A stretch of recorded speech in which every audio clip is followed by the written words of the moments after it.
Buenos días a todos los que están viendo este video. La plática de hoy no es festiva ni conmemorativa en el sentido habitual. Hablamos del aniversario de la lucha por la liberación de Crimea y lo hacemos no para el espectáculo retórico, no para frases bonitas y no para recordarle algo al mundo.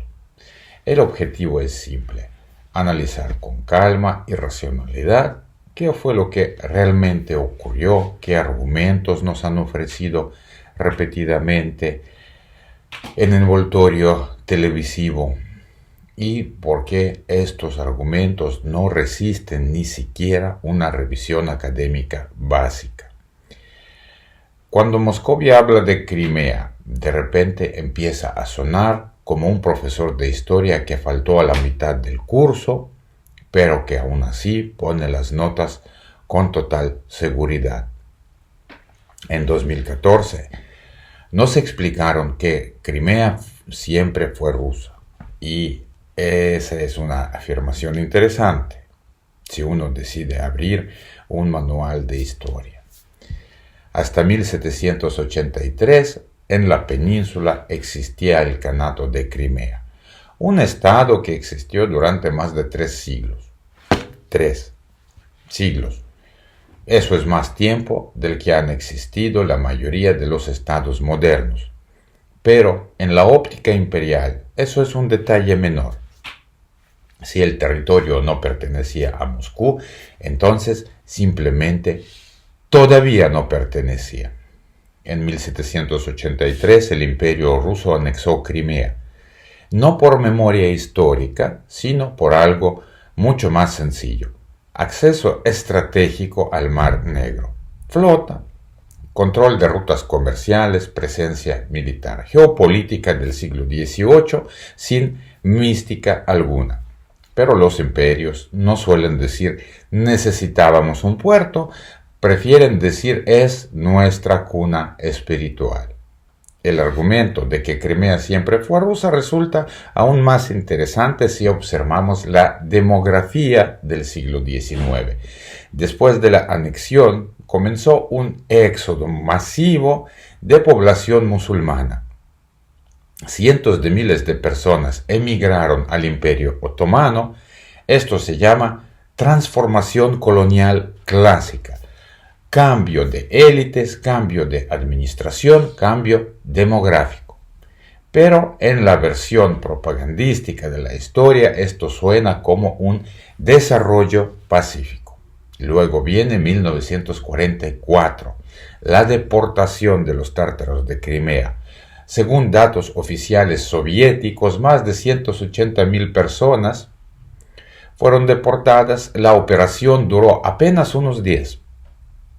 A la gente se le daban minutos para recoger sus cosas. Algunos murieron en el camino, otros en los primeros meses de exilio forzado. En los documentos soviéticos esto se llamaba reasentamiento. La palabra deportación apareció mucho después. La palabra crimen todavía más tarde. Y sin embargo, en 2014 de pronto nos explicaron que Rusia estaba restableciendo la justicia histórica. La pregunta es, ¿cuál exactamente? ¿La de 1783 o la de 1944? El imperio nunca dice nos conviene, dice es una celebración. Luego, en la retórica moscovita suele repetirse que Crimea es un lugar sagrado porque allí en Chersoneso, la antigua Korsun crónica, supuestamente fue bautizado el príncipe Volodymyr. Primero, incluso si aceptamos literalmente la versión de las crónicas, estamos hablando del siglo X, cuando no existía ni Rusia, ni siquiera Moscú como centro político. Existía la Rus de Kiev, cuyo núcleo político era Kiev, no la futura capital de la Moscovia. Segundo, Chersoneso fue una ciudad griega antigua en el territorio de Crimea, que en distintas épocas estuvo bajo dominio bizantino, genovés y otomano. Si aplicamos la lógica de quien se bautizó aquí se queda con la tierra, la lista de pretendientes sería larga y bastante internacional. Y tercero, lo sagrado es una categoría de fe, no de derecho internacional. Ningún sistema jurídico moderno reconoce el argumento: tenemos un lugar santo aquí, por lo tanto nos pertenece. De lo contrario, habría que redibujar medio planeta siguiendo las rutas de peregrinación. En términos jurídicos, la Corsún sagrada tiene aproximadamente el mismo peso que citar el horóscopo en un tribunal. Y otro mito: Crimea fue un regalo de Khrushchev. Probablemente el meme más popular del discurso político ruso. En 1954, la región de Crimea fue transferida de la República Socialista Federativa Soviética de Rusia a la República Socialista Soviética de Ucrania. La decisión fue tomada por el Presidium del Soviet Supremo de la URSS. Sí, fue una decisión administrativa interna de la Unión Soviética, pero dentro del sistema soviético tenía plena validez jurídica.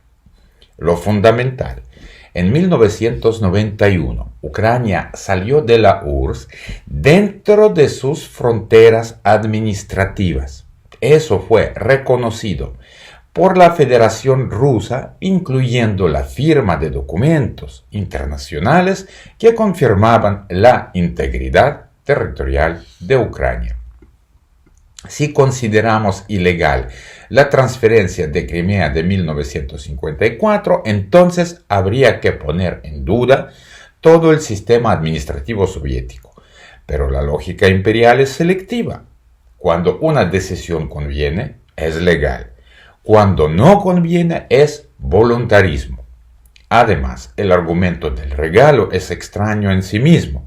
En derecho internacional no existe la categoría de nos ofendimos 60 años después y cambiamos de opinión. Los estados no funcionan bajo la lógica de te quito el juguete porque ahora quiero recuperarlo. Ahora, la idea de un solo pueblo es la fórmula más poética y también la más peligrosa. La tesis de un solo pueblo ignora algo fundamental. Un pueblo no es solo lengua o historia compartida, sino voluntad política. En 1991, los ciudadanos de Ucrania votaron por la independencia. Más de 90% de los participantes apoyaron la salida de la URSS. En Crimea, la mayoría también votó a favor. Si después de esto alguien dice que somos un solo pueblo, por lo tanto tu Estado es condicional, lo que en realidad está diciendo es que la voluntad política solo se reconoce cuando coincide con el interés imperial. Históricamente, la idea de un solo pueblo ha sido una herramienta de asimilación. Así funcionaron muchos imperios. Primero se proclama unidad cultural, luego centralización administrativa y finalmente se borran las diferencias. La paradoja es simple. Si realmente fuéramos un solo pueblo, no haría falta enviar tropas para demostrarlo. La unidad, que necesita tanques, es una forma bastante peculiar de fraternidad. Sagrado, regalo, un solo pueblo no son argumentos, son fórmulas para legitimar una decisión ya tomada por la fuerza. Académicamente, todo es mucho más simple. Crimea tiene estatus internacionalmente reconocido como parte de Ucrania. La anexión de 2014 violó múltiples acuerdos internacionales. Los acontecimientos del siglo X o XVIII no generan automáticamente derechos territoriales contemporáneos. El resto es retórica. El problema es que en política internacional estas improvisaciones no se pagan con una mala nota en el cuaderno, sino con un precio mucho más alto. Ahora hablemos del presente. La anexión de 2014 fue presentada como expresión de la voluntad popular.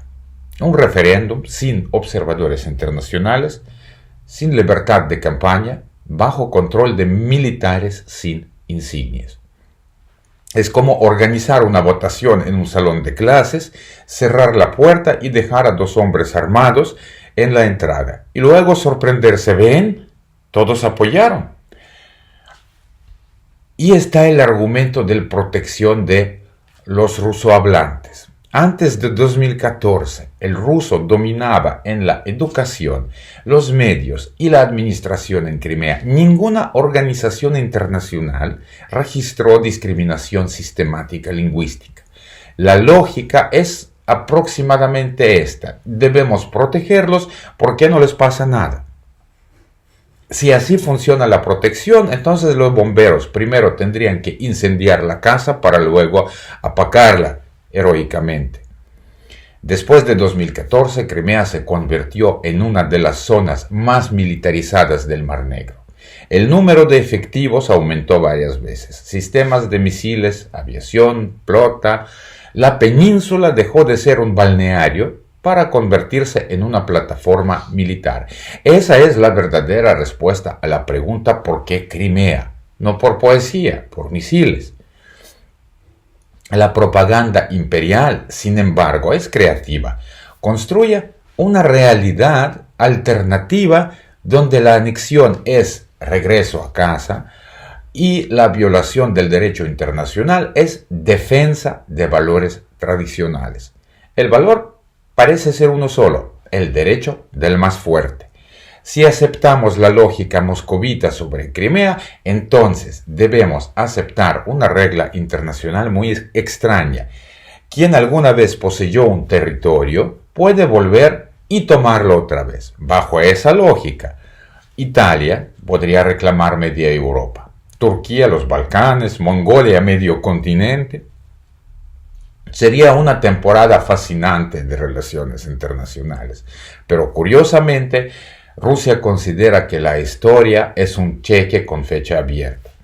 La ironía es que Moscovia habla constantemente de un solo pueblo, pero después de 2014, la relación entre ucranianos y rusos cayó a su nivel histórico más bajo. Si esa era una estrategia de acercamiento, fue ejecutada con precisión impecable, en dirección contraria. Y hay otro detalle que rara vez se menciona: la economía. Después de la anexión, el turismo en Crimea se redujo. Empresas extranjeras se retiraron. Muchos servicios internacionales dejaron de operar. En cambio, aparecieron bases militares y estructuras de seguridad. Si eso es prosperidad, nuevamente la terminología necesita revisión. Entonces, ¿por qué la lucha por Crimea continúa? Y por qué es un principio, no por simbolismo, sino porque reconocer la anexión significaría aceptar una nueva realidad global.